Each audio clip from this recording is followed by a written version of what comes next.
Yo, yo, yo, yo. What's up? What's really good? It's your boy, Brandon Bravon Towns, host of that show called Sports Plus Life. That there sports podcast where we talk about all of the necessary topics in sports and all of the necessary topics in life. And I hope everybody is having a wonderful, blessed Tuesday. Yesterday was Martin Luther King Jr. Day. And today, as far as schools around the Richmond, VA, that area, bunch of 2-hour delays or school closings. Same thing is going to be tomorrow. So I'm like, oh my goodness. But before we get started into today's topics, definite shout out to Tough Sports, that Madden Gamer League that is broadcasted on Twitch along with Sports Plus Life, which is broadcasted on Facebook, YouTube, and Twitch. Shout out to my man Cash Sales. Handle your business, home boy. And yes, to Tough Sports. Hey there, Marianne. Boy, this is a happy day.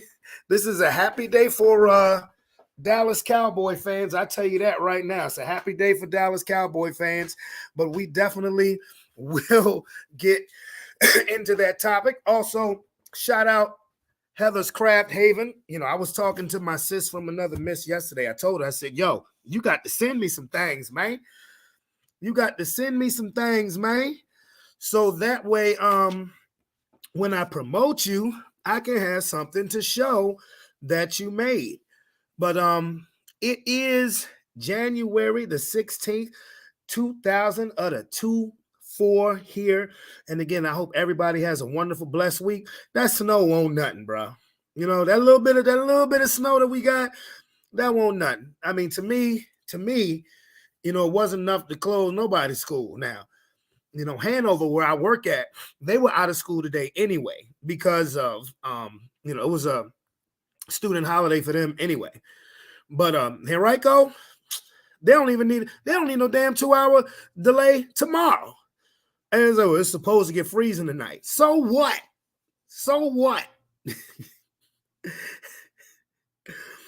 These 2-hour delays be getting on my nerves with my damn work schedule. I'm just being real with you. I'm just keeping it 100%. I'm keeping it a buck with you. But we do want everybody to be safe. I do want everybody to be safe. I'm wondering how many of my guys are going to show up tonight. I'm just curious because I hope Calvin chimes in because today is his day. I told him that last night after the football game. I said tomorrow will be your day. Come in there, do what you want, say what you want, because when it comes to the prediction league and everybody who's aligned with their team, like I'm a Broncos fan, Sean is an Eagles fan, David is a Patriots fan, Lex is a Patriots fan, Shantae is a Steelers fan, Marcus is a Cowboys fan, Aaron is a Dolphins fan, Keith is an Eagles fan. Calvin is the last team standing. Out of all of our teams, Calvin's is the last one standing. I hope you join us, bro, because today is your day. It is your day, you know. And if anybody comes on here to troll, I can take it. I can take it. Y'all know I can take it because I dish it. I'm not one of them who dish it out but can't take it. Oh, no. I can take it, but definitely let's start recapping these games. Let's start back. The last time we did the show, it was what? Sunday? Yeah. So we was in the middle of Sunday Night Football between Detroit and the Los Angeles Rams. That truthfully turned out to be the best game of the weekend. It did. That turned out to be the best game of the weekend, the closest game. For the first time since the 1991 season, January of 1992, the Detroit Lions won a playoff game. It was the first time they hosted a playoff game in 30 years. And for the first time in 32 years, they actually won a playoff game. And I was so happy for the Detroit Lions. I was, because look, I'm that type of dude.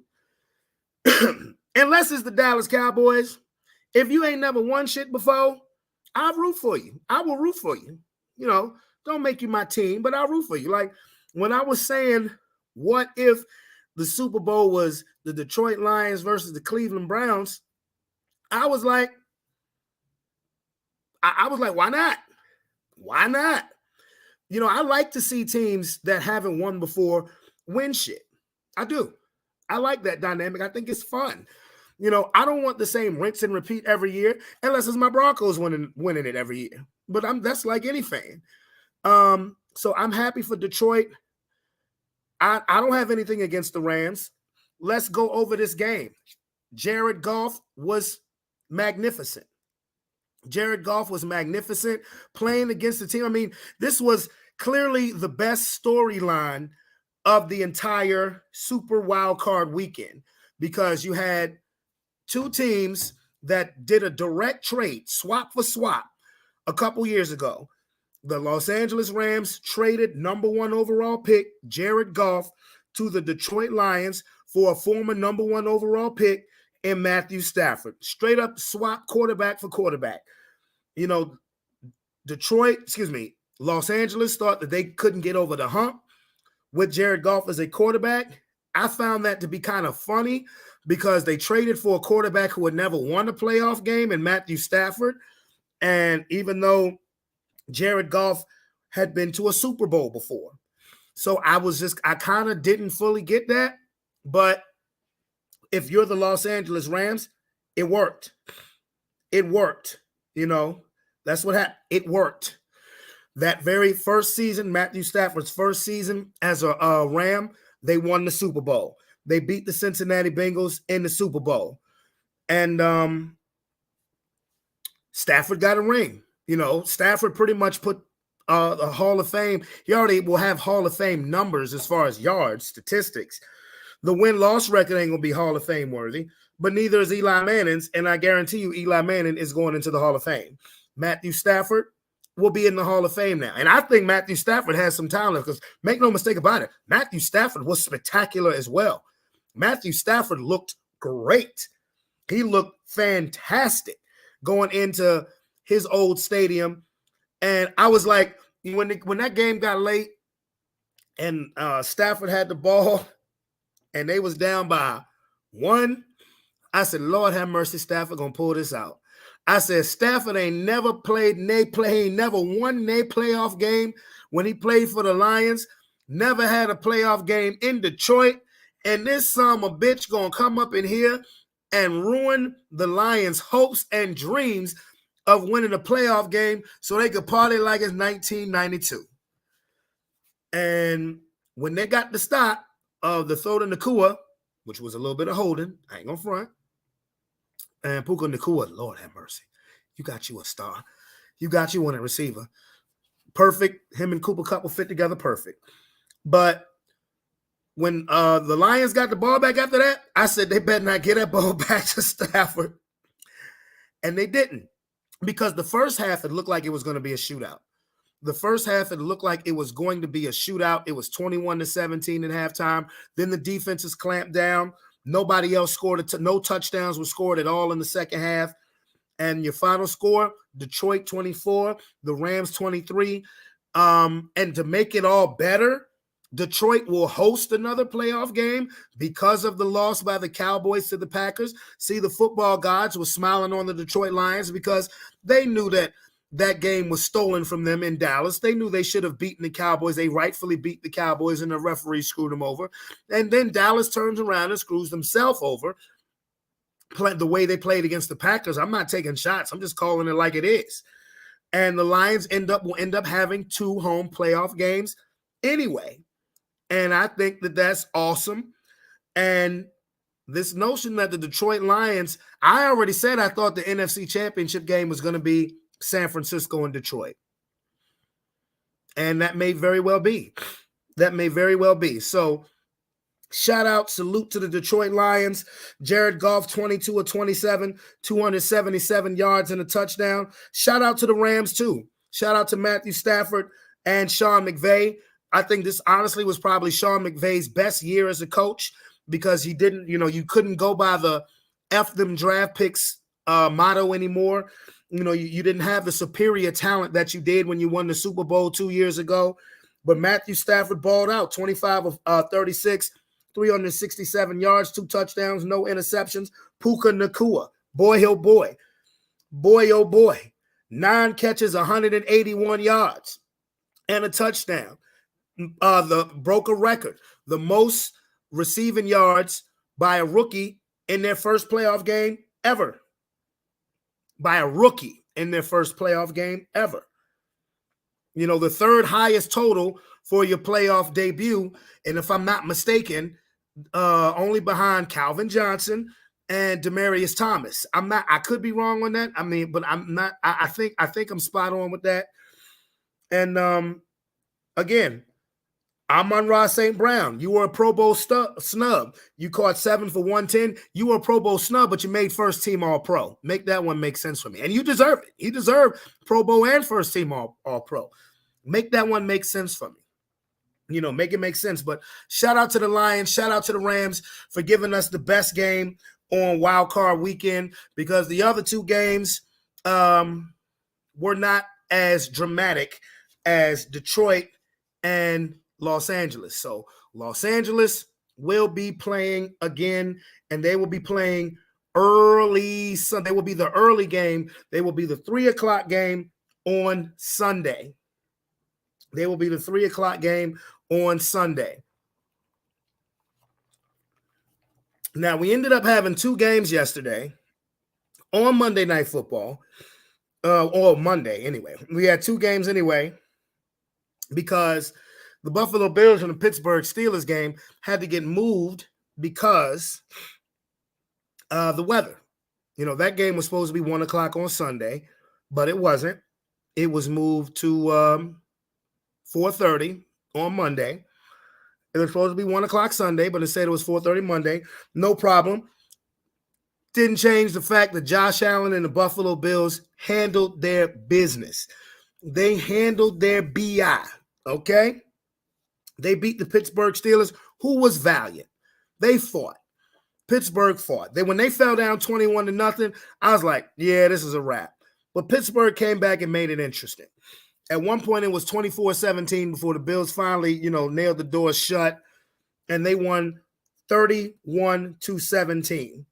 31-17, and shout out to Josh Allen. Remember, the Buffalo Bills was pretty much damn near left for dead after their loss to the Philadelphia Eagles, and when that put them at 6-6, they were pretty much left for dead. And they haven't lost a game since then. They've won 6 straight, including the playoff game. They will host another game, and boy, I can't wait till this one. I cannot wait till this one because Buffalo plays the late game Sunday, and Kansas City has to come to Buffalo. Patrick Mahomes finally has to play a road playoff game, and Bills Mafia, I hope they destroy the Kansas City Chiefs. Yes, I do. But Josh Allen did his thing, 21 for 30, 203 yards, 3 touchdown passes. 3 touchdowns, 2 throwing, 1 running. And that one that he ran, that little 52-yarder that he ran, I thought that he was going to get tackled. And then next thing, it was a speed burst. Pew, just a speed burst. And he was out. James Cook, solid game. 18 carries, 79 yards. Again, and Pittsburgh fought. Shout out Mason Rudolph, 22 of 39, 229, 2 touchdowns, 1 interception. Pittsburgh just turned the ball over too much. Simple as that. Pittsburgh, they dug themselves a hole too deep for them to get out of. They dug themselves a hole too deep, and they couldn't get out of it. They couldn't get out of the hole that they dug for themselves, falling down 21-zip. They just couldn't. They could not get out of that hole. But again, another master job by Mike Tomlin. I think Mike Tomlin knows he just needs to get a quarterback. He needs to get that dude up in there because it ain't Kenny Pickett. It's not Mason Rudolph. It ain't Mitchell Trubisky. It's none of the quarterbacks that currently are collecting a check from the Pittsburgh Steelers. None of them. This is not. But congratulations on overachieving. The Pittsburgh Steelers this year overachieved. And I give them credit. I give them props and credit for doing that, for overachieving and making the playoffs. They did. And for the Buffalo Bills, okay, you got Pittsburgh out the way. Now, what you gonna do when the Kansas City Chiefs roll up in the Orchard Park? Like I said, I hope they crush the Kansas City Chiefs. I really do. I do. I'm going to have my Bills pom-poms on like a motherfucker on Sunday evening. Yes, I am. Yes, I am. So the AFC matchups right now are set. We will have Saturday, the Houston Texans at the Baltimore Ravens. And then on Sunday evening, we will have the Kansas City Chiefs at the Buffalo Bills. We will have C.J. Stroud versus Lamar Jackson. And we will have Josh Allen versus Patrick Mahomes. But there's still unfinished business left. I didn't name them NFC matchups because I have not yet critiqued the enemy. All right, Marianne, name motherfuck the Chiefs. Okay? Fuck the Chiefs. Fuck them. Okay? But there was one more game after the Bills and the Chiefs, and it was the Tampa Bay Buccaneers at the Philadelphia Eagles. The disaster, the collapse of the Philadelphia Eagles is now complete. Uh-oh. Perfect timing, too. How you doing, my brother? What's good? I was just, I can go back. I can rewind because I was just recapping the games, and I had just got to y'all game last night. I can stay right here since you just came in. We can jump right into it, however you want to do. I don't want to talk about them bitch ass niggas. Them niggas is trash, bro. I don't want to talk about that. Only thing I want to see is, which I'm mad I ain't seen yet, with somebody getting fired. But I've been looking at my timeline all day waiting to see something about that.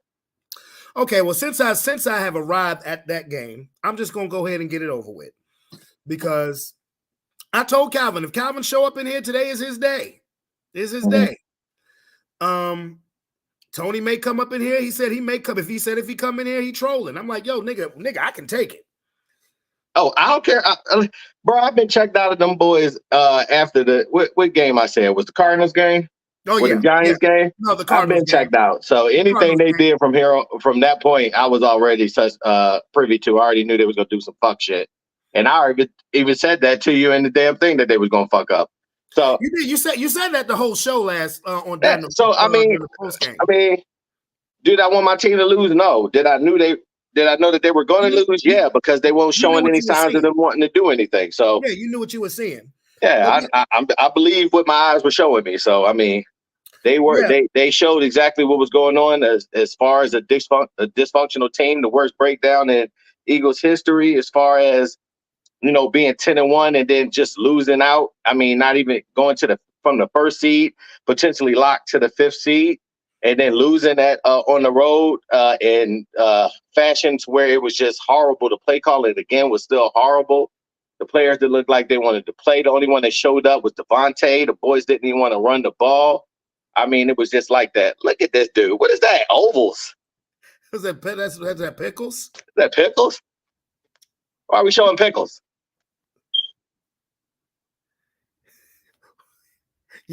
I'm missing something, man. I'm missing something. Okay. Well, look. Pickle juice? What's that? Yeah. Ceiling fan? Okay. Michael, what's up? Okay. I guess that's it. And the nigga like pickles. Maybe, you know what I'm saying? I don't know. But like I was saying, Mike, I mean, I already knew this was coming. So, I mean, want no dirt off my back. I'm just waiting for next year, boy. We need some major changes, and that's just what it is. They showed who they were a long time ago. We just didn't believe them until the end. Here we go. These pickles. What's the pickles, what is up bro? with the pickles? Okay, I'm gonna go recap the game while you. I'm waiting for the explanation on this. Hey, What's pickle? fly, Eagles fly on the road to victory.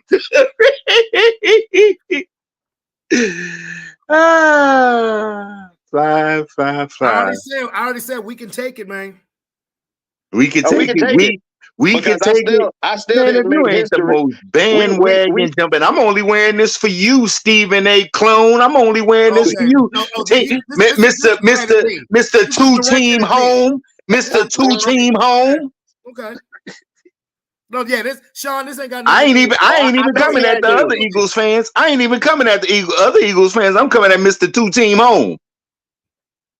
Bring We it. gonna what you gonna knit you a jersey, half Broncos, half Eagles? You're still gonna be the Beagles. That's a good The idea. Beagles. The Come on, man. Breagles. Hey, that's a good idea. So that's 2 times the L's, right? Two I times guess, the L's. Every year, 2 times the L's. I guess so, man. I guess so. Exactly. No, but you know Exactly. what? You know what I'm gonna do? I'm gonna stitch a Jordan Love jersey. That's what I'm gonna do. I'm sure you will. I'm sure you will. That's the next bandwagon jump. Not a bandwagon, That's bro. the next bandwagon jump. Come on, keep it coming. Come on, Keep it coming. come And you got the on. audacity on the last podcast. You had the audacity talking about somebody front running and you can't stand the fact that they advertise. Man, you a Laker fan. If you don't shut the entire hell up. What does this have to do with the Lakers? I It don't got like somebody everything to do with it. advertising That's for say they because losing. everything you said applies to the Lakers. Everything you said, but you a fan, ain't you?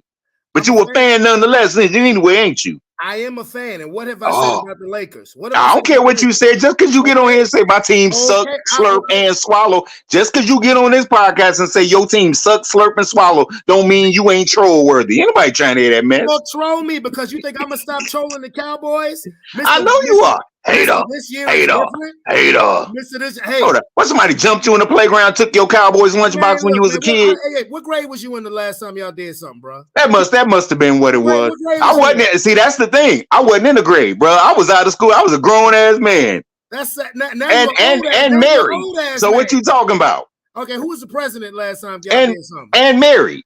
So what you talking about? Bro, you know what? I was 12, bro. I'm a grown ass man. I've been married and divorced and had 2 kids. Congratulations. That ain't got nothing to do with, because you know what? This is what have you done for me lately, League. And right now, the Breagles is at home drowning in their tears. The Breagles, both of your squads. Both of your squads. As much as both of your squads, you could at least have the decency to have an NFL team and then a CFL team. You got 2 NFL teams. Ain't nobody I know except for this chick named Shaquanda got 2 NFL teams. My team is the Broncos. Ain't nobody else I know that got 2 teams in the NFL. No. When my Broncos is out, I ride with the Eagles just so you can have a winner in the race. Somebody in the race. Bro. Somebody. And if it ain't that, then I'll shift to the 49ers. Anybody. Give me a team. Somebody give me a team. Somebody give me a team, please. How many Cowboys fans got an Eagle? Because I don't see you on here with neither one. Last time you was on here, you had on the Eagle. Last time. How much do you really hate the Eagles? Last time. Let me tell you what.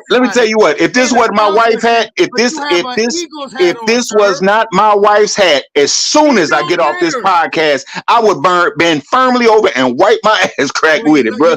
You know what? So that's how much I think. And just to be funny,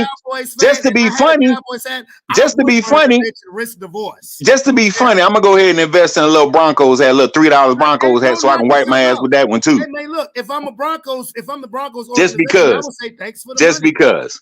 Thanks for the money. I would just say thanks for the money. I'm gonna buy it off some African nigga named Ahmed. I'm gonna buy a bootleg one. Well, Ahmed will tell you thanks for the money. Nobody. Thank you, brother. Thank you for the support, brother. Ahmed will say thanks for the money. Yeah, I support Ahmed. Hey, look, if I pay $3 for a 6-pack, if I pay $3 for a 4-pack of toilet paper at Family Dollar, why wouldn't I buy a Broncos hat and wipe my head with it? Go ahead, bro. But you know what? Because I won't even waste the time. But anyway, it's a meltdown. It's a meltdown. It's a meltdown in Philly. They falling apart. They had their shot. They blew it. No They had question. their shot last year. They blew, and I told my wife as much. If they didn't get it last year, it was going to start. They clearly fielded the worst team this year, and I saw it on paper. And so it's only going to go downhill. I would not be surprised AJ Brown is elsewhere next year because he was a healthy scratch for real, and I think y'all know that. I don't know that, but I mean, if that's the case, then it is. And the big only thing I'll say about that is usually when niggas wipe their social media of a team, that's kind of an indicator of something. Well, and in the big picture, I didn't think AJ was as bad as T.O., but it seemed like he might be that cancer dude that you just need to get rid of. Get what you can get now and get out. I don't know. I don't know because I mean, unless him and Jalen Hurts' friendship is not as tight as they thought it was. I mean, I don't know. But what I was gonna say in regards to this game, the collapse was complete.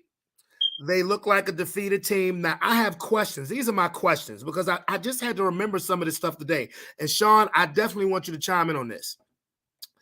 I think when you change defensive coordinators 3/4 of the way through the season, that's a recipe for disaster. But my question is, was that Nick Sirianni's choice or was that Howie Roseman? Because remember, before Doug Peterson left, it was known public that Doug Peterson was not allowed to choose his own coaching staff. So is this a case? Is this the same thing going on with Nick Sirianni? And I can't hold Nick Sirianni but so accountable. And I'm going to tell you why. I hope he does shoulder a lot of the blame, but a lot of that stuff has to fall on the players too because they clearly quit on the team in the season. Let me give you an example. With their defense, first of all, fuck Matt Patricia. Matt Patricia, the only other job he should have is with Bill Belichick. But when you look at a game last night and you see it's 3rd and 8 and Baker Mayfield throw the ball 4 yards down the field, you got the players there to make the play, but you can't tackle. So the scheme was correct, but it was not executed. So that, to me, in my opinion, falls on the players as well. Because it's not like, and Tony, I'm not trying to be funny, it's not like the Cowboy Green Bay game where everybody was wide the fuck open. Actually, I was just getting ready to say the middle of the field that has been the Eagles' weakness all season anyway. Them tight ends, you had no-name tight ends for Baker going down the middle of that field, wide open. I get that, but there were plenty of plays too where it would be a run or a pass. But you know what? You focusing on the wrong side of the ball because you got this all-pro offensive line and Tampa Bay, they front four was playing like some dogs. Vita Vea was not playing. They were. I mean, they were. Bowles was blitzing every play. That's what I told my wife. I said, if I'm them, I just keep blitzing every play because Jalen can't. He has no time. This is why I think Tampa and Detroit will be a very entertaining game because we all know Jared Goff's MO. If you keep him clean, he'll pick you apart. If you get pressure on him, then the turnovers come. So I'm very interested to see Tampa Bay versus Detroit. But I think for the Philadelphia Eagles, because this was an epic collapse. Because Philly's run game was non-existent. No, and they weren't. I mean, not only was it non-existent, I know. Now, see, Tampa is one of the top teams in defense when it comes to stopping a run. But ain't the Eagles one of the top running teams? Yeah, I didn't like the play calling. I didn't like the play calling at all. I didn't like the play calling at all. But I think I would like to know why they seem like they split more time with Gainwell. I was curious about that because you think you want Swift to try to be able to bounce it outside if that middle is getting stuff. The culpability to me with the Eagles goes across the board. To me, it's not just with Sirianni and the coaching staff. I mean, they shoulder a lot of the blame. I would not have, even though Desai's defense was a little sus, it became the worst in the league under Matt Patricia. I would not have made that move. But again, was that Nick Sirianni's call or was that Howie Roseman's call? That's my question. Now, as I say that, the true winner of the day, the true champion of the day is on the phone now. What up, Big C? What's going on? Oh, Tony came in my neck. Oh, he came in my neck. Boy, he wanted his own highlight. He wanted his own little highlight show. You see, he got an Eagles. You want to sip, Calvin? You want to sip? Pickle juice. Pickle juice. I got some pickle juice. We still don't understand what the pickle juice is about. Why? Oh, you don't understand what the pickle juice is for? Explain You it ain't to an me. Eagles fan then. You ain't even a halftime Eagles fan if you don't know what the pickle juice is about. I'm a Broncos fan. I'm a Broncos. That's what what Calvin is now? What asking, what's the pickle juice now? for? What? that No, literally is synonymous with Oh, Philadelphia Eagles. That no. literally pickle I juice. get that. I know that. I get that. I'm just curious. What now? What on earth? Why would Tony come at your neck? you Brandon. know why he came in my neck? No, no, Because I no, had on no, the no. Vic jersey. No. I don't. Tell me. Because I had on the Vic jersey, bro. Bro, Okay. you know I can take it. Oh, okay. But like I told you last night, bro. Congratulations, man. This is your day. Congratulations. Mm, mm, mm, mm. How many Well, Cowboy fans got an Eagles hat on? I never seen that before. Go ahead, unmute your mic. Come on, go ahead. Unmute your mic, bro. unmute All my right. mic. Can you hear No, me? no. Okay, but no, okay. The silence is accepted. Big C, how you feeling, Yo, brother? You got the I'm floor. I'm all right. I mean, we're gonna let it. Let's see what time is it? We got another 3 hours, and after that, you know what I'm saying, it's over. But shout out to them boys, because I remember week 3, 21, 25, 25, 11. I was catching a lot of shit. Oh, that shit felt good. I'm happy for them. I didn't think it was gonna look like that. I wanted to be a competitive game and stick in there. I always wanted my team to win, but I didn't know it was gonna look like that. Um, a lot of that, even I don't want to take nothing away from us. You know what I'm saying? Because you know what I'm saying. I'm not about to talk about no grass or nothing like that. But it seemed like they was It just seemed like I don't know what's going on with Jalen Hurts. That shit. I mean, a lot of that had to do with him. Like he looked like he had that Eli Manning. He had that Eli Manning looking on a couple of times last night. Like it was just, and just like when Brock Purdy didn't have his top weapon, Hurts looked the same way to me. But the defense, our defense played a good game. We brought a lot of pressure all game, and it just seemed like it did its thing.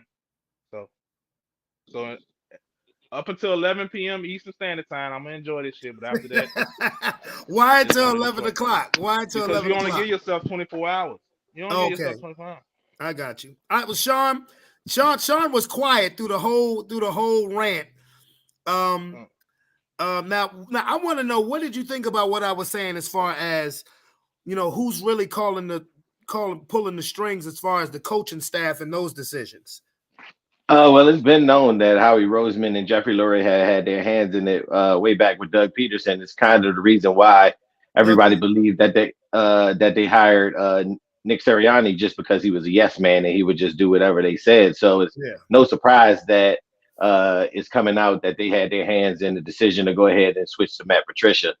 So I mean, I'm not surprised at it at all. I mean, it's not a good move, especially if, I mean, you don't know how the players in the locker room felt about Sean Desai and how the other side felt about Matt Patricia. So, I mean, that could have caused a big rift in how they seen it and why the defense like totally collapsed near the end of the season. I mean, because the boys look lost, they look uninterested in hitting, they look uninterested in checking. So, I mean, I think it had a major impact on it. I mean, as far as the locker room rift, and everybody may say one thing as far as it comes when they talk about having Nick Sirianni's back and everything of that nature. Of course, they have to say that when they talking to you in the public, but I mean, I don't believe that.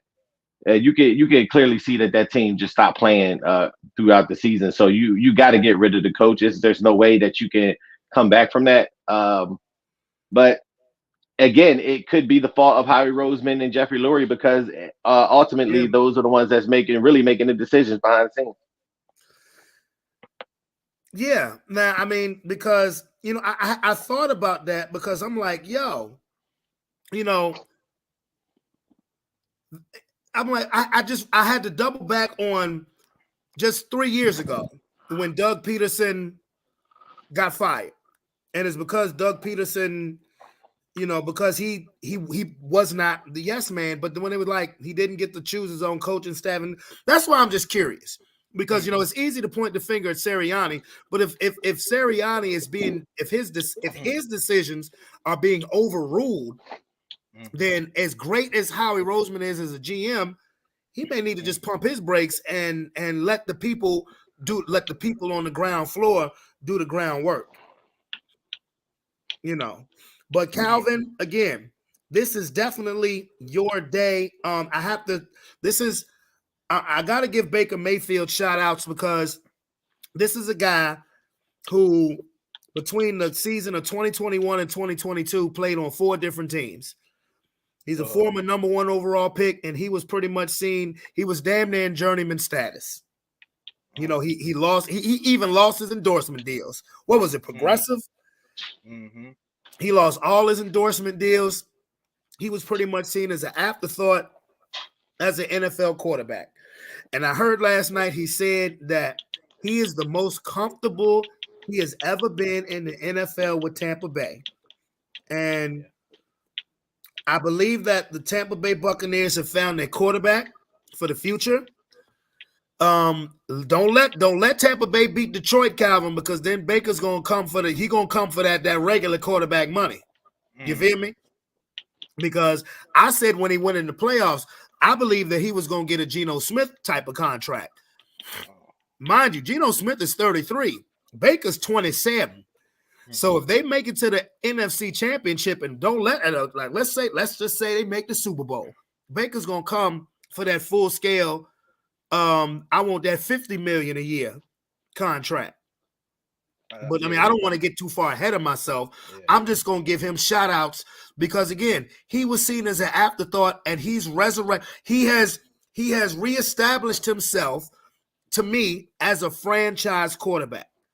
He's reestablished himself with the Tampa Bay Buccaneers. Now, the one thing, Calvin, I know that you don't like, I think, you stuck with Bowles for the time being. You stuck with Todd Bowles. I mean, if they're gonna play like that, then fuck it, let's do it. But you know what I'm saying? It just seemed like it was more of the same. You know what I'm saying? For last year, like giving away shit, losing games, you not closing out games and shit. You know what I'm saying? That was my thing with Bowles. But hey. And Carlton Crispy Davis made one hell of a play. He made one hell of a play, dog. Like I said, oh shit, it's Carlton Davis time, and he knocked that bitch out. I like that's what's up, man. I know you won't be mad if y'all get rid of him. I was in here barking. Do you understand what I'm saying? Like I was in here going, oh. Damn, man, it's I'm sorry, y'all. It's just because of how we went out last year and how we played against them earlier. So it's that's what's up. But well, I mean, to be honest with you, you pretty much have the same team, I guess, minus Rachaad White that you did last year. Well, we had Rachaad White last year. Yeah, okay. Well, you pretty much had the same team. You have a better quarterback. Tom Brady was through. And we cleaned Julio Jones' clock. I said, "Ooh." Man. Like they didn't even hit him. They didn't even hit him in the head. Cause that cornerback Zion McCollum, he's 6'2", 200-something pounds and can fly. That's a big corner. You know what I'm saying? That is a big corner. And like maybe a couple of years ago, Julio would have ate that and took that licking and kept on ticking. But I was like, oh, they came to play. It was like the pushed the what do you call it? The push won't hit no nothing. Yeah. I don't know if y'all saw in the chat. I said, hold up, the tush push didn't make it. And we got a nose tackle that's big as a fucking sofa. You know what I'm saying? So that might have something to do with it. And then like he didn't do the little scamper he do. I think he tried and it won't there. That's why we got that safety, because what we were doing, we were those middle on some plays, those interior linemen were bailing, and we just confused the boy. You know what I'm saying? So well, again, the trip part to that Julio hit is I told my wife watching that hit everybody was focused on the hit. They should have challenged that whether it was a fumble because that ball was already moving. That ball was moving. They did say it was fumble, but he recovered it. He never actually recovered it. That's the thing. That nigga was thinking he was in third grade. He recovered it. It was between his legs, but he didn't recover it. He was unavailable at the time. He was unavailable.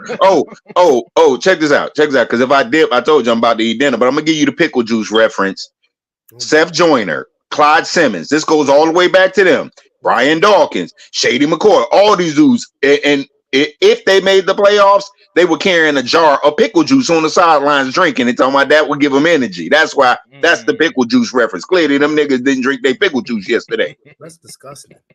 I'm just saying, it's an Eagles thing. I ain't make it up. It's an Eagles thing. Okay. It's like I mean, it's so many. It's and it goes all the way back. Like it goes way back, Buddy Ryan era. Okay. Mm-hmm. I'm not drinking no fucking pickle juice, but okay. and it would have been, and it would have got a lot uglier soon if niggas won't drop and pass. Yeah, the Buccaneers were playing like they were the Kansas City Chiefs. They were dropping passes. So Calvin, you believe me now when I was saying what I was saying? Like I won't just talk. I won't just talking to talk about it. It was the fact that them boys ain't had no fight in them. That team that you played yesterday, I wouldn't take no kind of grace in it. Like, but congratulations for beating our ass because they deserve to get their ass beat. That's what they needed to do. But that team was already done after for I don't know how many weeks. So I mean, to me it was the Cardinals game. That's when they've been confused for so long. They didn't want to play for them coaches for so long. So it was just like they were just on a mission to get that shit over with. Basically, you could tell by the way they were tackling. I mean, Bradbury looked like he ain't even on the field. I mean, that boy was getting. They had to put that boy on the bench for Ringo, and the only reason why he even started in the game is because of the money that we got to pay the boy, and that's the only reason he got out there. But I mean, them dudes look horrible. They didn't even deserve to be in the spot that they were in. I was just waiting. I'm still waiting for the news to get rid of Sirianni to drop because that's what I'm waiting for. Yeah. What was up with Goddard and Jalen? Because he was sitting there and he said something to him. Goddard got up and walked all the way to the other end of the bench. I mean, it's frustration because you can see in the play calling. I don't know whether it comes from Nick Sirianni or Brian Johnson because it's in there that the players are even confused on who's the play caller coming from. It's because there's nothing. You can look at the all 22 on some of the plays that they're running when it comes to the blitz. That's why they blitz. We already knew they was going to blitz. I, as a fan, knew they were going to blitz because they don't know how to do anything for the blitz. They don't call no hot routes from the blitz. You send people on fly routes instead of coming across the middle, which is wide open on a zero blitz. Them boys won't do nothing. So it was just like they were just going with the flow, waiting for the game to be over with so they can go on their goddamn way. I see a lot of change going on there because it's an epic collapse in all proportions. Them boys started off 10-1, regardless of whether those games were close. They had fight in them. They were tested, but now you can see that fight fell out of them a long time ago. And it was sad to see. It was sad for some of them to go out like that. Kelsey retired on them boys. Like that's a big part of our line, bro. Well, that man like our whole line. He's the mind of our line, getting everybody situated to what they need to do. That boy still had some fight in him. And when somebody like that just says, fuck it, I'm done with it, you can see that he was defeated. That shit sucks, bro. So it was a tush push. The tush push, y'all stopped us previously in the year. Y'all were one of the people that stopped the tush push because Vita is a monster in the middle. And it's the same thing he did this time. So y'all stopped it before and y'all were one of the ones that did it. So I mean, congratulations on that. But like I said, them boys was them boys really wanted it more than they wanted it, man, because like they said, they ain't had no fight in them. Right. Hey Tony, I know what you was talking about at that moment. I had a dope ass. I seen a dope ass meme. I put it in the chat. I ain't trying to be funny. I just want you to see. I know exactly what moment you was talking about when you said it. Tight end was looking at him. I'm peeping it out now. Yeah. They had a little scuffle on the side talking. I mean, nobody knows what they were talking about, but of course, it's probably frustration. I mean, because you couldn't connect. They won't connect. And when you threw it to him, he had no time. Sometimes he won't catch it. Sometimes the ball was misplaced. Like, I mean, it was just a wrap from the beginning. I just sat there and watched it because it was the last game of the season, and I support my team. I'm gonna say this about Jalen, right? And I made an observation to my wife, and I said I've been watching this dude, and if he doesn't extend plays, he's not able to make that second and third read. That's what extending them plays is about, making the proper reads down the field. or even in the middle of the field. If you blitz him, like they what did they say? The time to contact was on him 2 seconds. Mm-hmm. Yeah. He can't make hot reads. He can't make hot reads. But it's Two funny ye- that I hear two- that and say that from everybody, and they say that. But just previous year, he was almost up to MVP until he got injured because he had an Because you had offensive an all line. pro offensive line that was playing like an all No, pro offensive but line. it was no. We had people who knew how to play call, who know how to play call, and people in position with our offensive coordinators. You can Different clearly OC and a see, different you can DC. clearly see the regression in them because the Mhm. boy ain't getting what he need. It's the same thing for anybody. If you're not getting coached up in this league, sometimes you can stall out and not be the potential that you're supposed to be.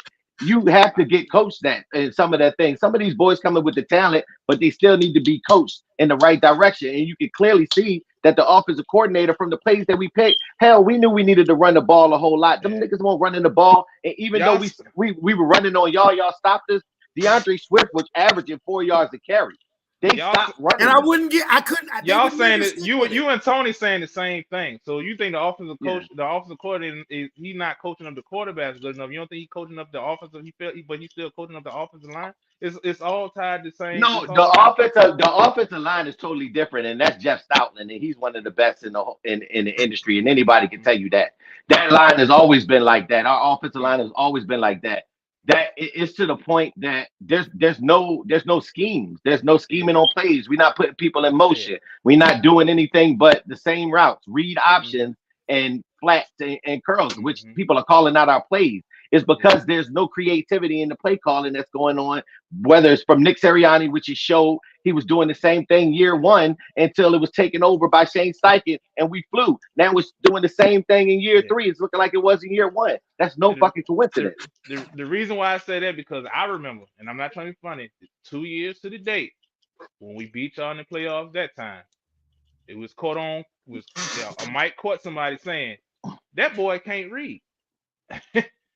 I remember that. I think it was Devin White. He said that boy can't read. He gonna give us something. Yeah, of Jalen, course they said that because that was into the second year. And then the second year the boy went off, didn't he?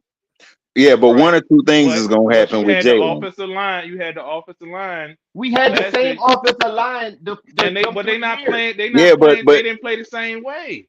and They defense has What do got you more film mean? on Jalen, and Jalen's gonna have to do one of two things because he is what he is. And what was the strategy against Michael Vick? Mush rush. Well, Mm, stay in your lanes and leave nothing but that middle of the field. If he's gonna run right up that middle. mm, Jalen, his strength is to going side to side, not up that mm, middle. Oh, he can run. He'll pull that ball down and run up the middle on you. But beyond that, if you force him to stay in between them hash marks, it's a good thing. It's a But then great that thing. but then that again goes back to he wasn't looking healthy this year as far as running, and everybody saw that. That's been a thing mm. throughout the whole year with that knee. So was the boy injured? We don't know that Well, or anything because he wasn't moving like he was moving that previous uh-uh. year because he was escaping and he was running like he was healthy. This whole year you can Yeah. see it. He wasn't moving the same. I remember on this podcast, But y'all one of been through y'all, that one of y'all saying, Hurts with what we call Wentz, right? You don't want him running. The hell one of you want y'all them running saying that for? you don't Oh get to yeah, pick and but choose. that ain't something that Hold on, hold on, hold on. Wentz Time was out, like. y'all. What were you saying, Calvin?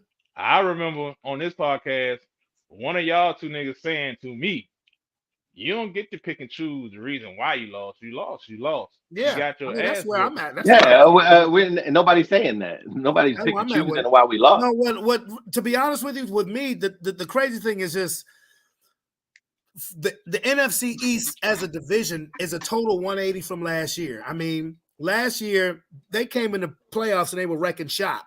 The Giants and the Cowboys won. They went into the divisional round. The Eagles were the number one overall seed. This year, the NFC East went out with a whimper. Philadelphia and Dallas went out with a whimper, and we'll see. I mean, look, that's part of the game. It's part of the game. So I do want to get into let's critique these divisional matchups now because I can't wait to see them. To be honest with you, it's very fascinating matchups to me. Let's start with the very first matchup, which is going to be CJ Stroud versus Lamar Jackson. Mm, Okay. See Houston at Baltimore. mm, CJ Stroud versus Lamar Jackson. B2K Calvin, versus I'll Crime start with Mob. you. What did you say, B2 Calvin? B2K versus Crime Mob. What'd you Well, say? I said B2K versus Crime Mob. Well, I remember my boy Obama said one time, the time has come to put away childish things. And I know CJ Stroud and Miko Ryan is doing their thing. We're gonna learn a lot. We're gonna really find out what they got going on when they go into Baltimore. Because Baltimore has not, I don't think they, what was they, I don't think they have not looked dominant. They have been so dominant for so long, longer than anybody, you know what I'm saying? They have just been so most consistent. They have been the most consistent top tier team in the league all year. You It's know a what I'm saying? They rematch are, too. yeah, Week yeah. one. Mm-hmm. Totally different teams now. Totally different teams. But you know what I'm saying? We're gonna learn a lot. I will. What day does that game play? That's Sunday too, That's or the is it first. Saturday? That's the first Saturday game. That's the Yeah, Yeah, that's gonna that's the early game on Saturday. that they're gonna be rocking like a cut off And that's chop. going I to be the can't wait to last see. game for CJ Stroud this season. Bump. They're gonna bump them niggas right on out. We about to see you playing with some grown men now, baby. Cause all that shit you feeling and all that aspiration, everything he going through, Lamar Jackson been there. And he didn't can't, you know what I'm saying? I'm telling you, it's gonna come down to the play of Lamar Jackson. And I have faith that Lamar Right. Jackson's gonna outplay CJ Stroud. Not because I don't like the little nigga, but I just think Lamar Jackson has been on a scorched earth mission. Like, do you remember? I don't know if y'all niggas watch movies and into movies. Do you remember when Anakin came back into the Jedi jump and he had that look in his eye? He had the Belichick hoodie on, and they were like, "What?" That's what Lamar. Lamar's been doing that all year. I guess y'all don't get the reference. Y'all don't watch No, movies. I do get the reference. That's why I I put know my you head know, in my Tony. hands. Don't I play do get the Tony. Don't reference. fucking play me like that. I know you know, goddamn it. Tony got his mic muted. I don't know if Oh, it's here, but I got my mic muted because they ain't there watching Daredevil and I don't want to be too oh loud yeah, for yeah. y'all. Oh yeah, yeah, yeah, yeah. But you well, you Tony, remember I that? was. No, go ahead, Calvin. I'm sorry. No, I'm done. No. Tell Tony. Tell Tony the reference again, because you know he know. Oh, I was talking about. Remember when Anakin came back to the Jedi training Oh center? yeah, when he had the hoodie on, eyes look Yeah, like he ain't slept in like 6 months. yeah. That's what type of mission Lamar Jackson and the Ravens organization it seemed like they have been on all year. They coming to take what's there. They done seen my homeboy go to 3 Super Bowls. You know what I'm saying? They see Burrow, and he feel like they just trying to. They feel like when I see the Ravens play, you know what word comes to mind? Aggrieved. Aggrieved means taking something taken from you, and that's how them people play for real.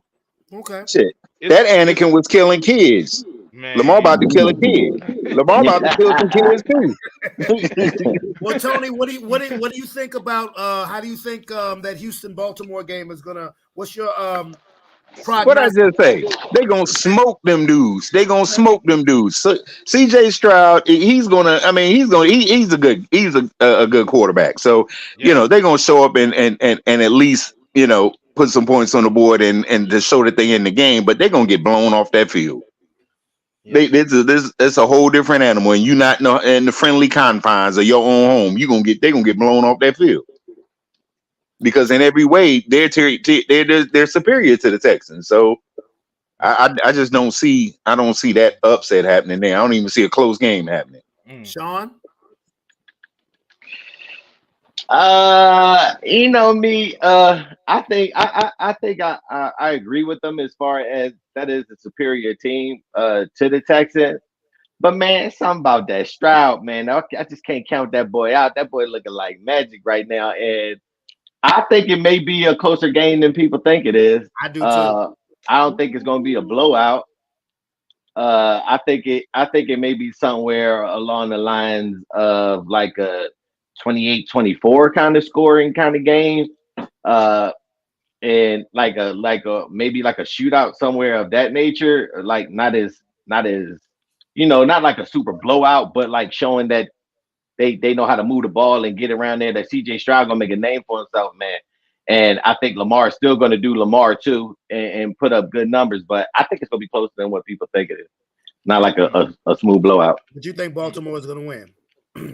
Yeah, I still think Baltimore's going to win. Yeah, I think Baltimore is going to win, but I don't think it's going to be a blowout. Now, I could be wrong, but this is the way I'm looking at it.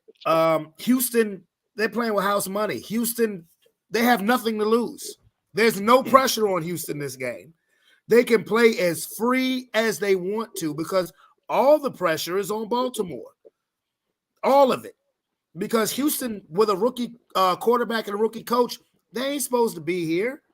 They're not supposed to be here.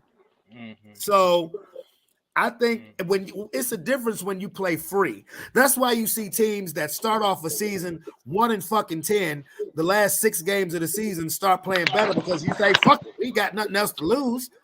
When you in the playoffs, this is the one team that has no pressure on them whatsoever. None.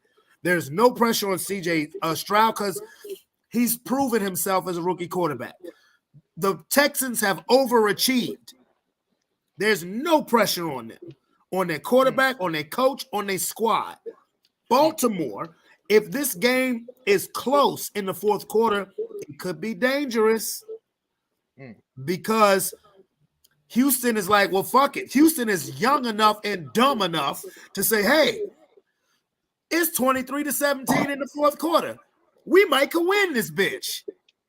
I think Baltimore is going to win, but this is this. If I'm the Ravens, you come out and you kick them. You got to kick them in the ass early. Mm-hmm. If the Ravens come, the Ravens got to come out and stomp them early. I think that's what's going to happen. Well, they come out there and you're going to hear that music over the loudspeaker. Dun, dun, dun, dun, dun, dun, dun, dun. If that happens, then fine. But I'll tell you, if this is a 2-possession game going into the fourth quarter, then it may get interesting. But I'm definitely going with Baltimore. Go ahead, Calvin. I don't think we giving. I think we downplaying the value of playoff experience. Because if you get down to that, when you get into those waters, fourth quarter, you know what I'm saying, 2-possession game, 1-possession game, experience means a whole lot. Okay, well, I'm glad you said that. I'm glad you said that because that leads into the next game, Green Bay versus San Francisco. What about this Green Bay team had playoff experience heading into Dallas last week? None. And they beat the shit and they handled their business. Okay. Now they're going to San Francisco. Hold on, Calvin. They're going to San Francisco. Just like Houston. And, even though Jordan Love has sat behind Aaron Rodgers, it's a difference between sitting behind and playing. He's a novice. He was a novice going into Dallas, and he came out of Dallas looking like a motherfucking superstar. Sean, I'll start with you. Green Bay at San Francisco. What you thinking? That one I don't believe gonna be a fight at all. I believe that Green Bay gonna get their boot smoked immediately and often. And I don't think they can match the playmaking ability that they have over there in San Francisco, as well as the playmakers they have and the offensive mind they have and the way that their defense is completely stacked from top to bottom on San Francisco. I don't even think that's going to be a game. Shout out to Jordan Love for getting and doing what he did last week, but that was the Cowboys. So, but this going to be a different week. Yeah, it's true. I mean, and I'm not saying that to take shots. I don't give a fuck how anybody takes it, but I mean, you're talking about a team who over the last 30 years, 28 years historically, has not been dependable into a team where San Francisco hasn't won any Super Bowls. Don't get me wrong. But, they have been religiously over the past decade in the NFC Championship game. They've gone to a couple of Super Bowls, and they were the favorite this year, or at least co-favorite with the Eagles. Go ahead, Tony. Floor is yours. Packers, 49ers. I think mostly it's going to be San Francisco's defense because they play aggressive D. They're not going to play soft zone. So Love is not going to get that same look nor get that same time. And I think that's what it comes down to. Once they get behind, which they will, because San Francisco is going the first drive, I promise you, probably from San Francisco is going to be like 10 minutes just to break them.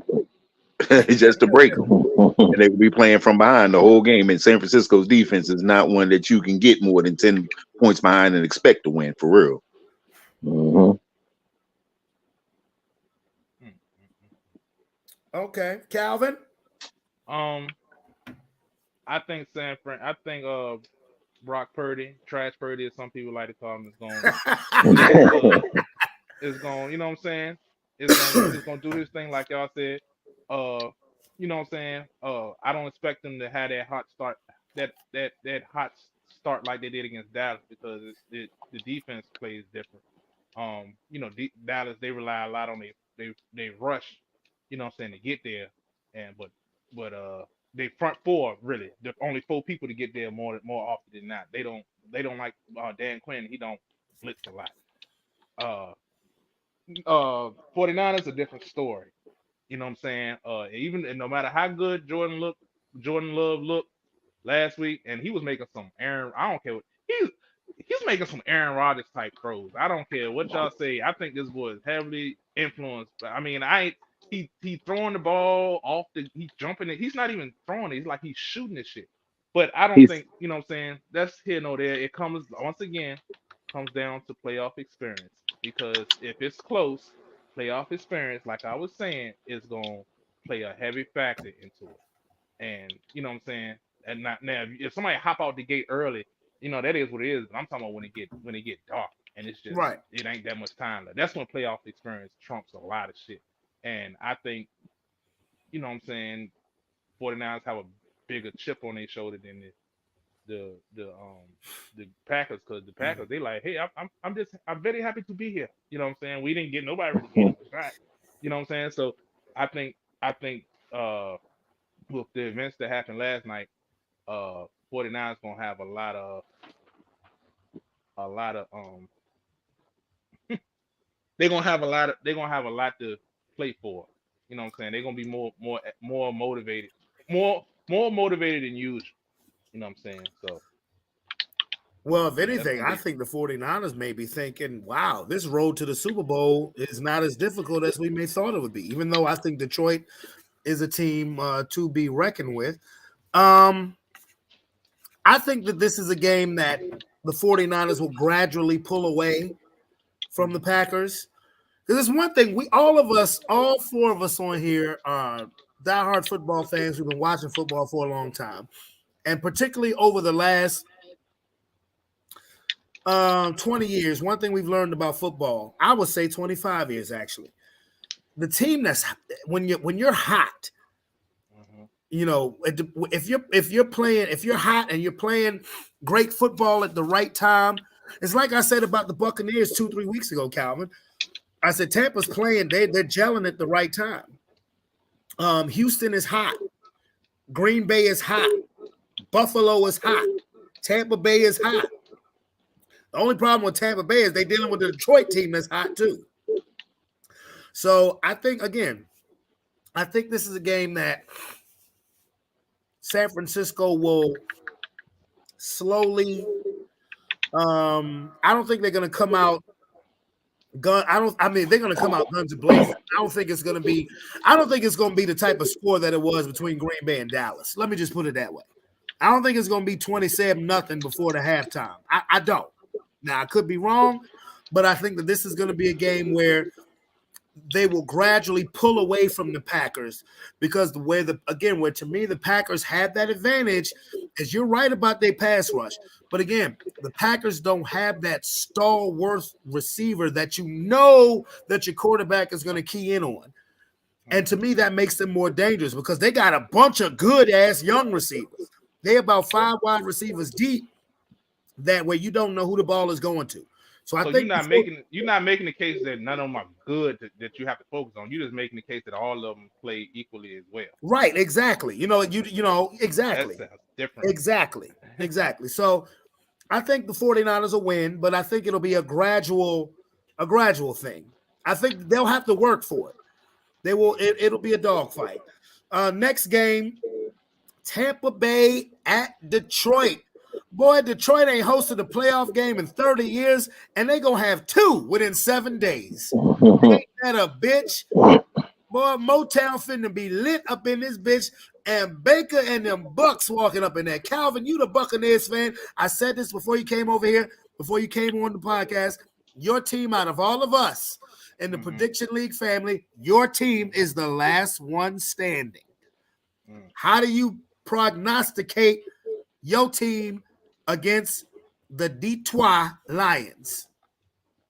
I just want to be able to compete. That's all.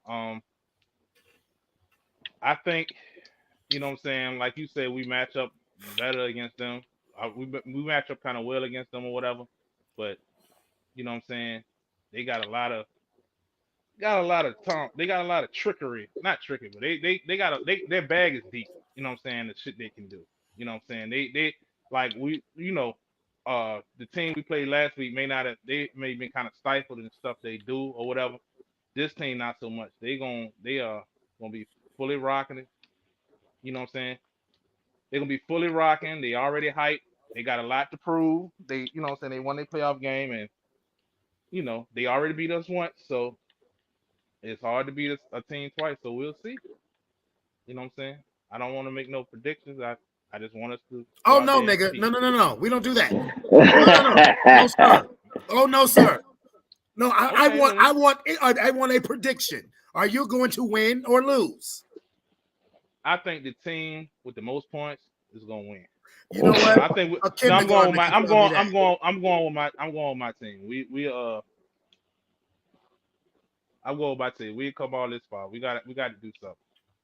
Okay, thank you. Tony, can you unmute your mic and let me know what you're going to think about Tampa Bay versus Detroit? I think Detroit being at home, I do think Tampa Bay can give them some work, but Detroit being at home with that crowd, that stadium is loud. The other thing is, they do got a lot of little weapons. Yeah, I mean, all over the field. They in many ways they got a main guy. St. Brown. He is what he is, right? But then they also, after that, they kind of have like a Green Bay thing going on. They got a bunch of dudes that are good. Nobody great after that, but they all can kind of make plays. Right. So I think Detroit at home takes that. Okay. Sean. Yeah, I don't think he put a lot out there to be seen, but but as far as right now, you talk about great. Sam Laporta is great for them boys. That boy is looking real good as a tight end out there as an additional weapon to go along with Amon-Ra St. Brown and those running backs that they got there. Them boys have a lot of they got a lot of weapons, and they also have playmakers on defense as well. And Hutchinson and Gardner Johnson giving them that grit they need, and they playing for a coach who wears his heart on his sleeve and wears his emotions on his sleeve, and them players play just like how he feels. So, and they're at home, and like you said, the electricity of not being able, not having any playoff, being in the playoffs there, or any victories in Detroit, and now they get two. Tampa Bay has a lot, has a good team as well. I don't think it'll be too much of they go there and get destroyed, but at the end, I see Detroit coming out on top. Ooh, I'm gonna be honest. This is I think this may be the game I'm most excited about to watch, because I think that this game is gonna be whoever has the fucking ball last. And I'll tell you why, because all of the advantages that you gave Detroit, I absolutely agree with them. But here's the thing.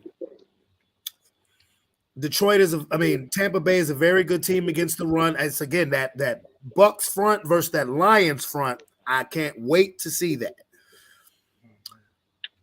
With Jared Goff, the MO on him is if you pressure him, he makes mistakes. Todd Bowles blitzed Jalen Hurts the second he stepped off the goddamn bus. So what do you think he's going to do to Jared Goff, where Jared Goff has a known history where if you pressure him, he makes mistakes? So, but I think, oh God, because Motown is fitting to be lit. They're two teams with a lot to prove. Like Dan Campbell. See, the thing I love about Dan Campbell, is that, if y'all do get rid of Nick Sirianni, you know who I think should be y'all next coach? Who is that? Brian Dawkins. And this is why I love Mike Tomlin. He don't want to coach. No, I know. I'm giving that name for a reason because Sirianni, Dan Campbell was never offensive coordinator, defensive coordinator. Mike Tomlin was never a defensive coordinator. He's just a motivator. He's a leader of men. The X's and O's come the longer you coach. Trust me. Tomlin got it now when it comes to X's and O's. He's been coaching long enough. But he's a leader of men. Dan Campbell's a leader of men. When I listen to him talking to press conference, I'm like, yeah, get him. Because this motherfucker gets you amped.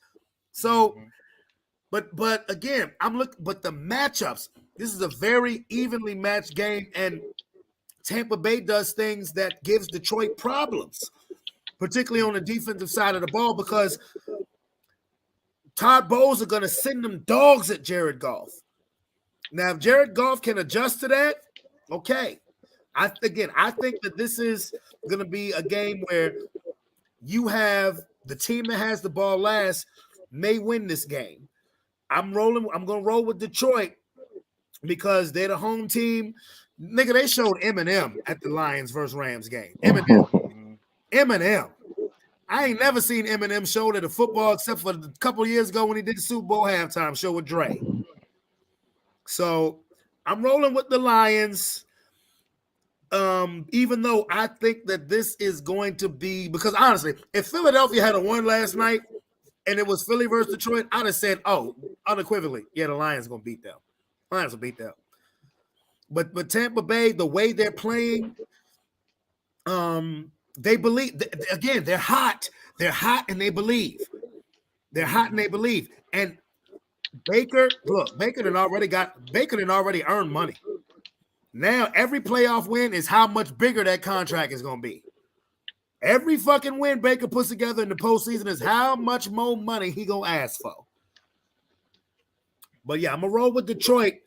Plus, I like seeing teams that ain't never won shit before win shit. Tampa Bay's won a couple Super Bowls. I ain't never seen Detroit win shit. No Broncos there. Eagles are done. So Detroit, why not? And sometimes when you get over that hump and you win that first playoff game, particularly when you're having won one in a while, like Cincinnati 2 years ago, they hadn't won a playoff game in 30 years. You win one, next thing you know, they in the motherfucking Super Bowl. Same thing could happen with the Lions. Now, next game, now this is the game I want to see. Patrick Mahomes finally got to go on the road. He finally has to go on the road and play a playoff game. And let me get my heart out right now. Let me show how much I'm rooting with my heart. I hope the Bills smoke their ass. I hope the Bills beat the fuck out of Kansas City and Patrick Mahomes. I hope they throw them in a pile of snow. I hope they beat the Brinks. I hope OJ is there. I hope they beat the fucking Brinks off of Kansas City. Sean, I'll start with you on this one. Kansas City at Buffalo. Hey, as you stated, nobody's ever seen playoff Mahomes on the road. Never. He's always been at home. Always. Buffalo's a hard place to play at. And they played inspired ball yesterday as wide receivers were catching things of that nature, and they weren't the liability that they used to be. But I mean, to be honest, I kind of see Buffalo coming out on top on this game.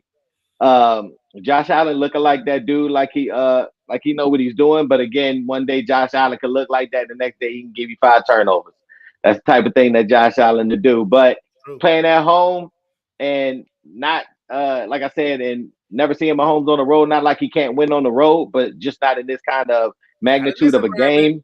Yeah, not in this kind of environment. So like I said, it's gonna be interesting, but I still think I still think that Buffalo may come out on top, and this will be the loss for Mahomes and Andy Reid. Well, what a place for you to start out on the road at. What a place for your first road playoff game. You got to deal with Bills Mafia. Yeah. You've broken their hearts in the playoffs the last 2 times you faced them. What a place to play. Man, I hope that motherfucker make it to the stadium. I mean, I'm saying, what a place. Tony, Kansas City, Buffalo. Mahomes' first playoff game. What you got? Well, I'm gonna tell you what. Bills, it's a rough place to play, but if anybody gonna win there, it's gonna be Mahomes and Andy Reid, and they are the most no name drop the ball team in the league. But look where they are, That's true. nonetheless. Well, And wait a minute. if Beat you had it, and they beat the honestly, Dolphins. Sorry, Aaron. They beat the Dolphins. No, let me stop. I mean, I get that, but outside of them receivers dropping balls, if you had to take any quarterback into that stadium, who you taking for real? So, and if you had to take a coach into that stadium, it probably would be somebody like Andy Reid. So I would not be surprised because, yeah, Josh Allen, 1 week world beater, next week, you never know. Turnover machine. You never know. And some of them dudes, even in that Dolphins game, I mean, they was cold too, but they showed up. So it's a rough one, but I'm gonna take KC. Okay. No problemo. Big C, where you at? Until you beat them, they, you know what I'm saying? I'm sorry, Brandon. Until you beat them, they are the champs. I'm going with KC. You know what I'm saying? Cool. Okay, tell me why. And that's the only thing you standing on till you beat them. Because Mahomes, that's enough. That is that and it played right, the right way with something good. That's enough.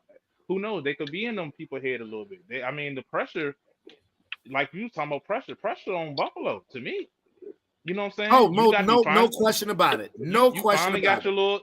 You finally got your little home game and shit. Yeah, you know no what I'm saying? question. No you question. know what I'm saying? You finally, there's no excuse. Ain't no grass shit. Oh no, that's the other jump. Ain't no other shit going on. It's time for we about to see what y'all made up. For real. This is a PSA to my Broncos legend, Mr. Von Miller. You have been silent this year because Buffalo kept you out of most games specifically for playoff time. Go get your money, legend. That's true. Forgot all about they had that nigga, man. Yeah, get your money, legend. That's all I'm gonna say. This is why you was bought to Buffalo, for these type of games right here. Get your money and get that high yellow number 15 bitch up out of here. And I want no more motherfucking pictures of Taylor Swift every time Travis Kelce makes a catch. Get him out of there. Be done with him until 2024 season. Be done with them. As long as Detroit is in, that Eminem is the new Taylor Swift. I don't give a fuck. It's the Lions. It's the Lions. It's the Lions. Lions. Pick and choose, and I don't think the brother high yellow. He's more of a biscuit beige, kind of like a biscuit beige. Hey, let me tell you something, Tony. It's the Lions, bro. Let's say the Detroit Lions win the Super Bowl this year. Okay. Dan Campbell can go 0-16 for the next 5 years as a coach, and you'll be like, he's a horrible coach. Oh, yeah, but he did win a Super Bowl with the Lions. Yeah. This is true. He gets a pass. It's the Eminem in the Lions. Now, think about what you just said, Tony. When's the last time you mentioned a notable celebrity at a fucking Lions game? I mean, outside of Thanksgiving. Honestly, the what? Maybe Kid Rock. Maybe Kid Rock. And that was when Stafford and Calvin Johnson was in their prime. And then prior to that, the only other celebrity I can think of is Alex Karras. There you go. There you go. And I guarantee you Kid Rock will be at the game on Sunday against Tampa Bay. You're going to see Kid Rock, Eminem, Barry Gordy, Barry Sanders, Calvin Johnson, Herman Moore. You're going to see all of them motherfuckers. They showed an 89-year-old dude there who had, I don't know if y'all saw this or not.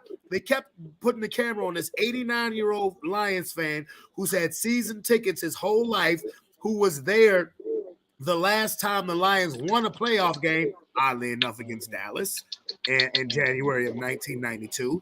But it's like, bruh, you're still alive to see. So now Dallas has their version of Sister Jean.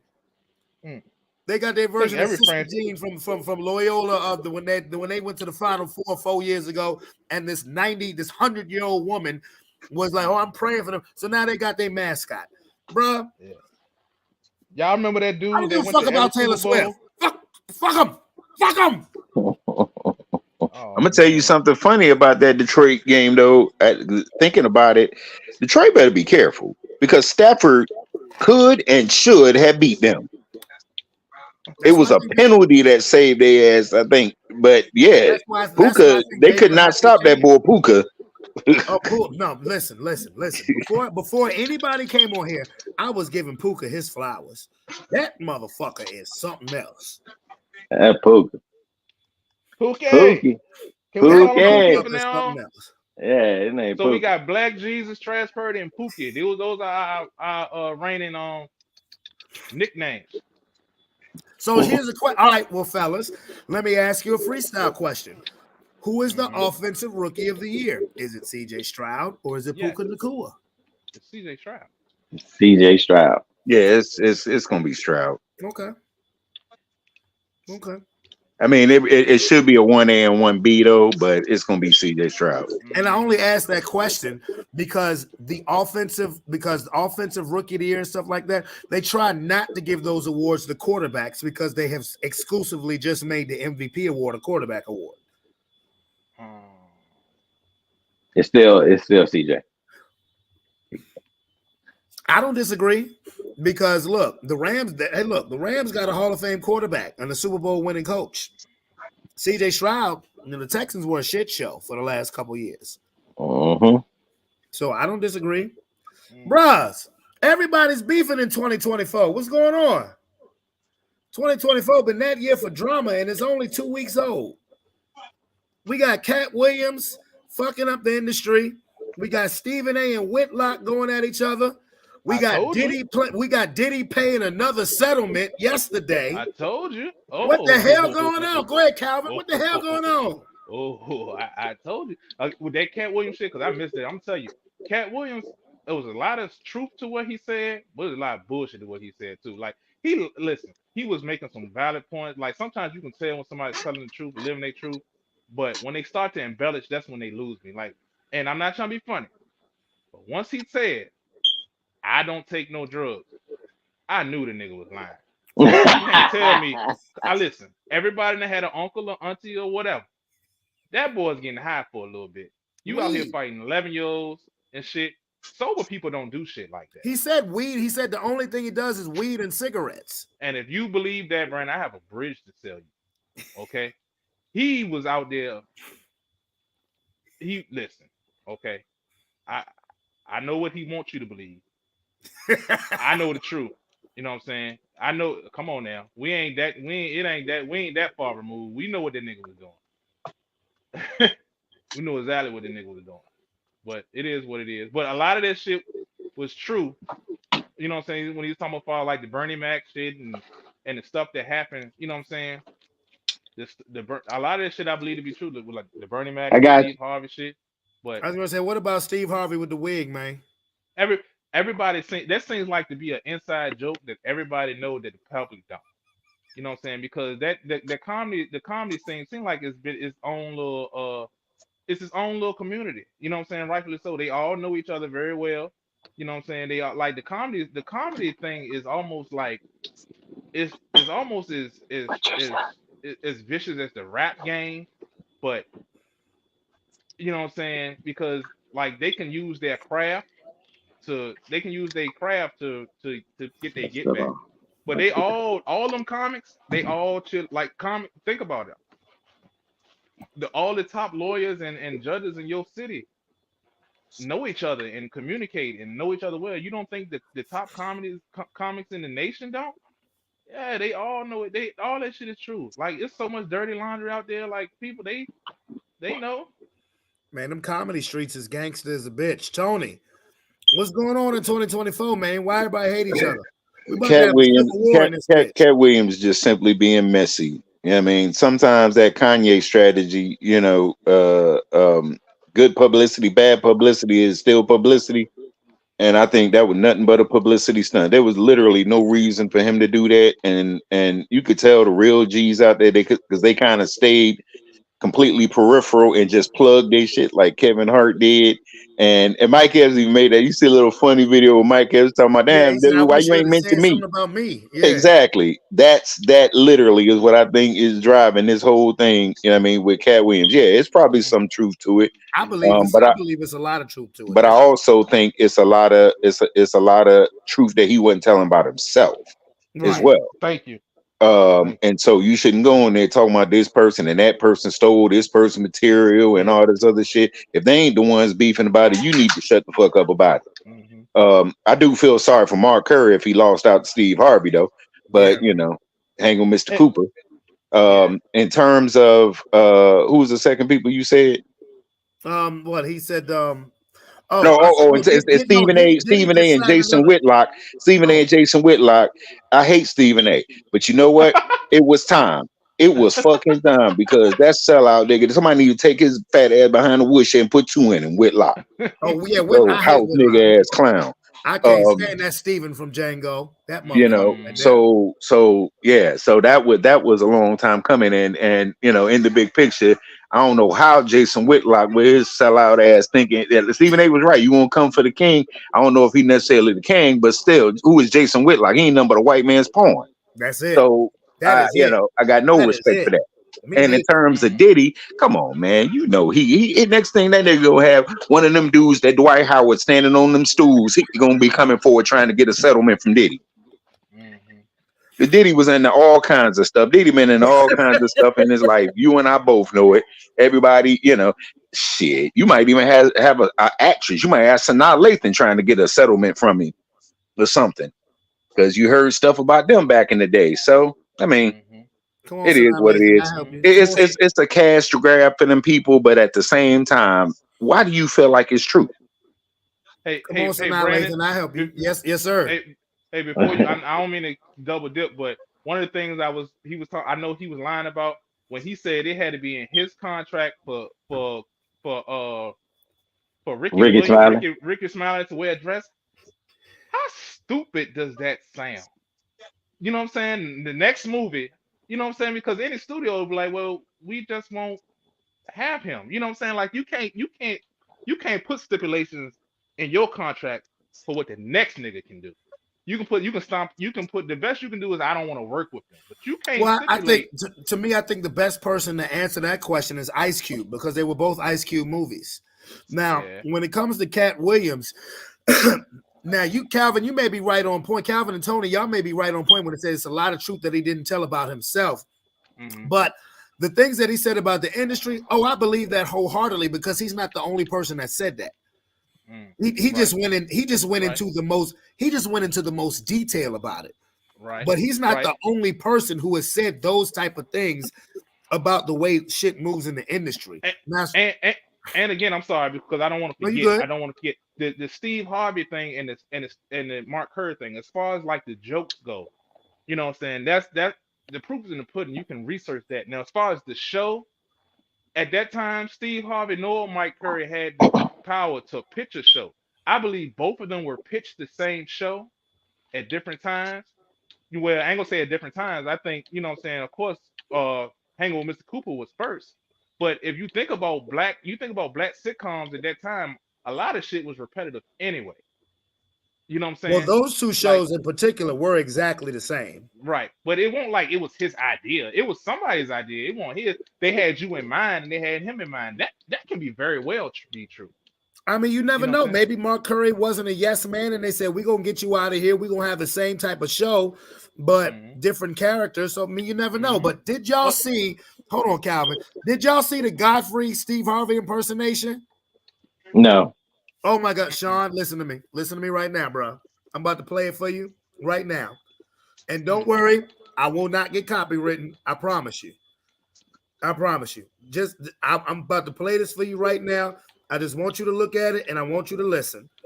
Godfrey did an impersonation of Steve Harvey last week of him responding to Cat Williams and nigga. All I'm gonna say is nigga. It is hysterical. Okay. All right, so just watch and listen. Steve Harvey here. Yeah. You thought I was gonna run, huh? Y'all wondering where's Steve Harvey? I know people been waiting on my response to what Cat Williams done said on Club Shay Shay. I was on Club Shay Shay before Cat Williams.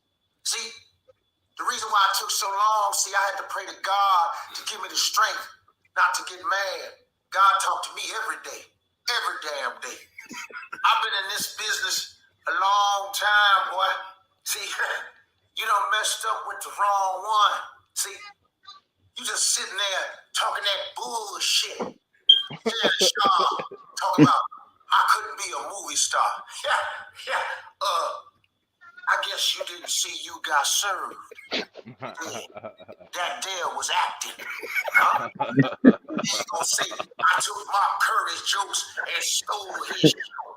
Boy, you got the nerve to call me Mr. Potato Head. Calling my ass Mr. Potato Head. Yeah. Woo! That was a good one. I ain't gonna lie.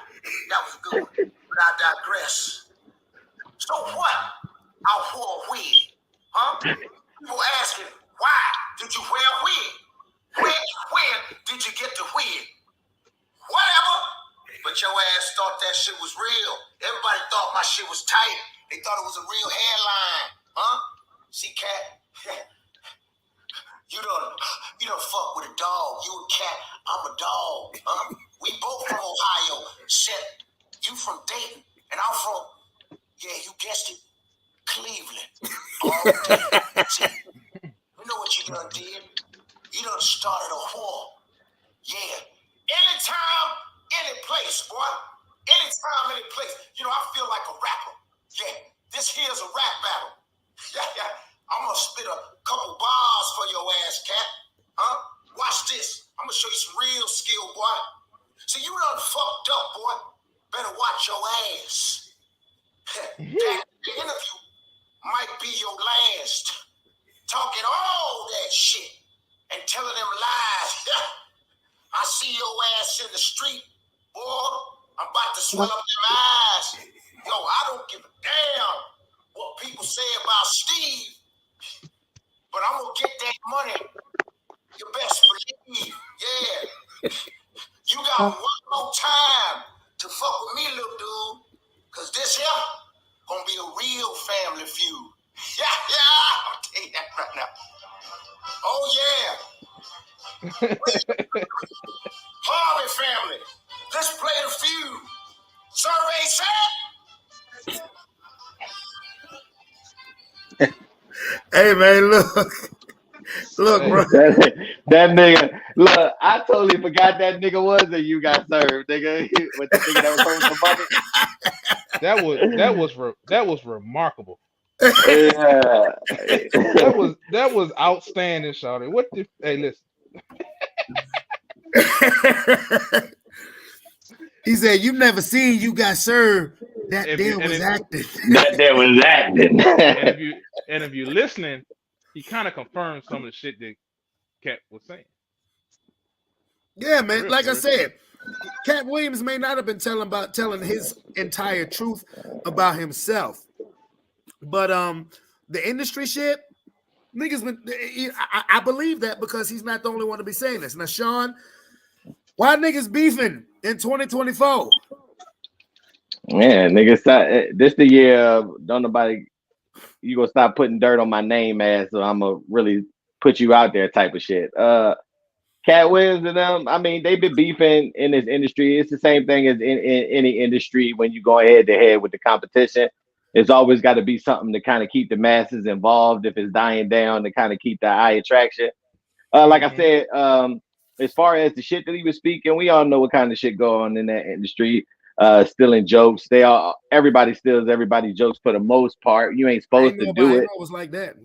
Yeah, but you know, for the most part, it's just like the music industry for the most part. If you got somebody that's well known, and then you think or believe you got somebody who people really don't know, sometimes them artists take their creativity and use it as their own. You know what I mean? And you never know that. It's the same thing as far as for comedy.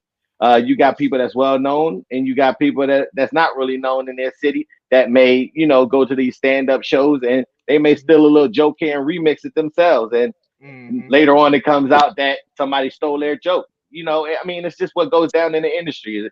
And like you said, as far as Cat saying that he ain't do no drugs, I mean, the whole interview, this motherfucker was rubbing his knees. You can't tell me that ain't nobody that got some little problems and on some Hey, shit. So, social media is a motherfucker, boy. It'll come back. yeah. Shit from just you think is buried can come back from the depths. And another reason, another thing where Kevin Hart, who people say for whatever reason is not funny, he made a valid point. He said, "Let me tell you something. 7-year-old read the whole encyclopedia, thousands of books, kept it to itself for 50 years. Imagine that. Come on now. Come on now. That don't make no fucking sense. That don't make no fucking sense. Nigga, if you read the whole encyclopedia, it's human nature. You would know where you keep that to yourself. You know what I'm saying? I know watching the 5150, Corey Holcomb came out before anybody else could say it. Corey Holcomb came out and confessed. Yeah, I stole a couple people jokes. He said just to get it out there. He said he don't want his shit put on blast, but yeah, it's crazy. It's like I feel like it's damn near about to be a civil war in 2024, and then on top of that, it's an election year.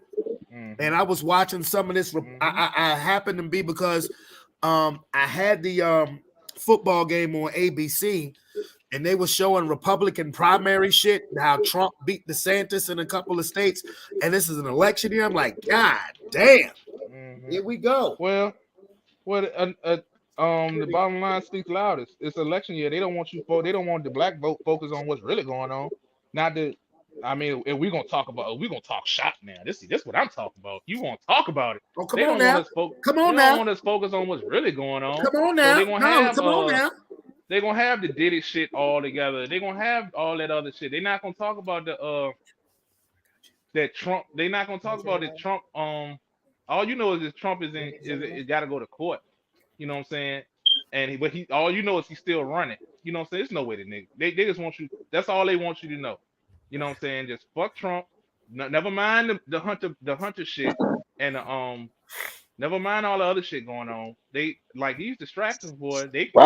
I can't agree with you. I can't agree with you on that because I watched the whole thing and it was on more than one channel last night. It was only Iowa. It wasn't New Hampshire. Yeah, it was just for Iowa. It was the Iowa caucus. Now, but here's the telling thing, and they were actually interviewing people, and this is Iowa, so typically what they vote there, and they said that 11% of people that showed up said that if Trump has any kind of conviction, at all, they're not going to vote for him. And they were interviewing people that were in the crowd, in the lines waiting to vote. And they said, last time I voted for Trump, but he got too much going on. That's the first thing. And they said they think that it's getting out of hand, that the country kind of needs to come together. And so that they were going to vote for Nikki Haley. And if pressed in the general election, that they would strongly consider voting for Biden. Just to get out of this Trump era. Everybody, Trump only got them far right crazies sewn up. Them middle of the road Republicans, I don't think he got them sewed up. They don't want necessarily DeSantis. They would support Nikki Haley, but I think that there's a whole chunk of them that simply because of that abortion thing will vote for Biden. Yeah, just to get rid of Trump out of this picture. The Supreme Court can do it, but I think that's what's going to end up happening.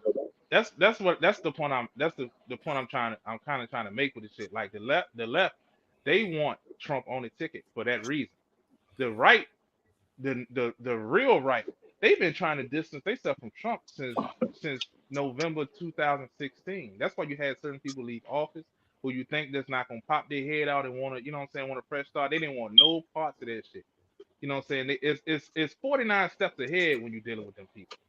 You know what I'm saying? But my point is like Diddy and all this other this shit going on. Like you forgetting about what's them people in the Middle East that we giving all that money to with the you talking about Israel, like the hostages and shit. Israel. You know what I'm talking about Israel? I think it might be Israel. I had another name. Israel. It might have been a. You talking about Hamas? Israel. Yeah, something like that. You know what I'm saying? I'm gonna educate y'all about something about that I've been telling people this whole way.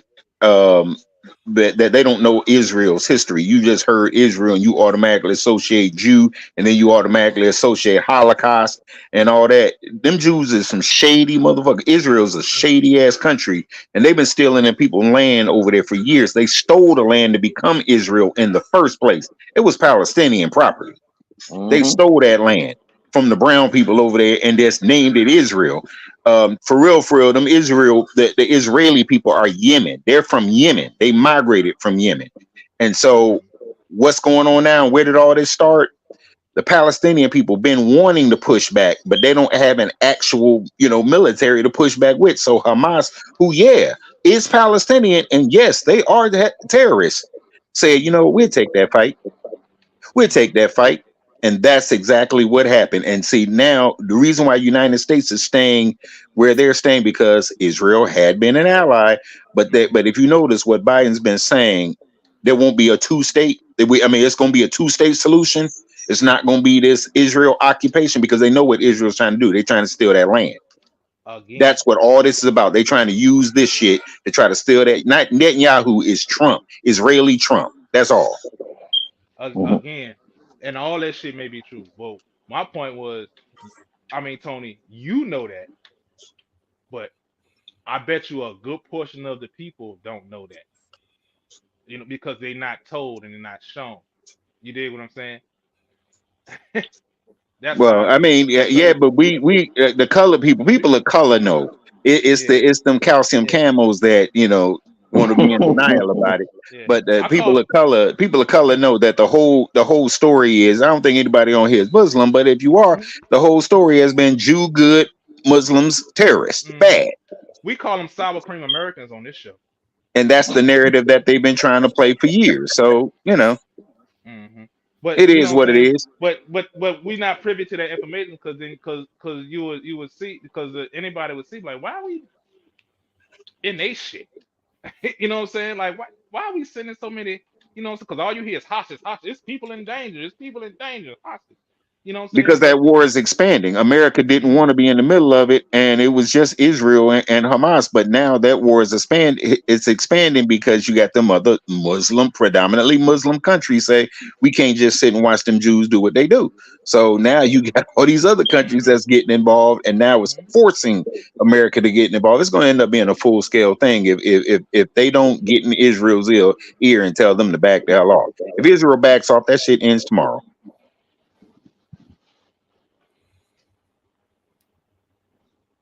Yes, sir. That's just how it goes. If Israel backs off, that shit ends tomorrow. I was going to say, no, don't stop, because this is the shit that I be talking about. This is deep. If they say Israel backs out and say we will not try to occupy your land, and if the United States can broker a deal with Gaza to install a actual government instead of the Hamas backed people, that'll be the end of that. That'll be the end of that, because all them other countries are not backing Israel. That's the thing. Them countries over there are not backing Israel because they know what they're trying to do. It's all good. What you want me to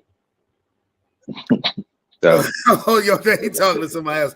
Well, no, look, and this is why I said. All right, so don't take this. This is why I said everybody beefing here in 2024, and the fact that it's a presidential election is like damn near spot on. My bad, man. Hold on, Brandon. No, go ahead. You good? I feel like singing Jesse Jackson. I feel like doing Eddie Murphy doing High Me Town back in the day. I'm fucking weak. They shady. They always been shady. They even stole their religion. Jewish. You ain't the original Israelites. I'm not trying to be funny, man. I'm talking to these boys. Yeah, you dirty bitch. No, I just muted him. It's okay. I'm sorry, I just muted him. Fun fact about Trump.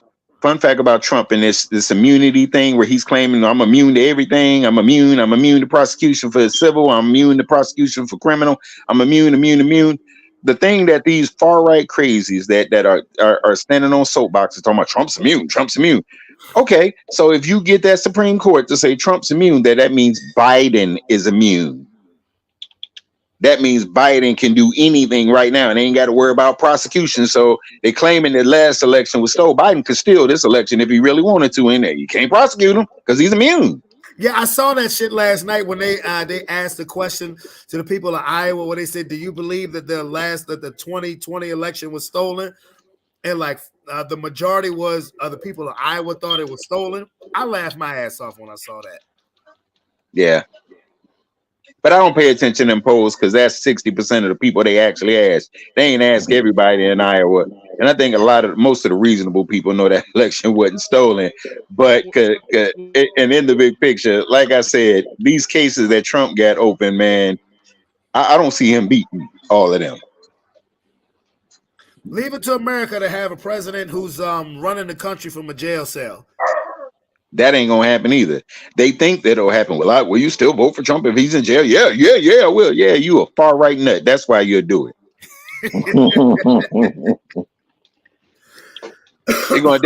Trump gonna be playing basketball in Pelican Bay.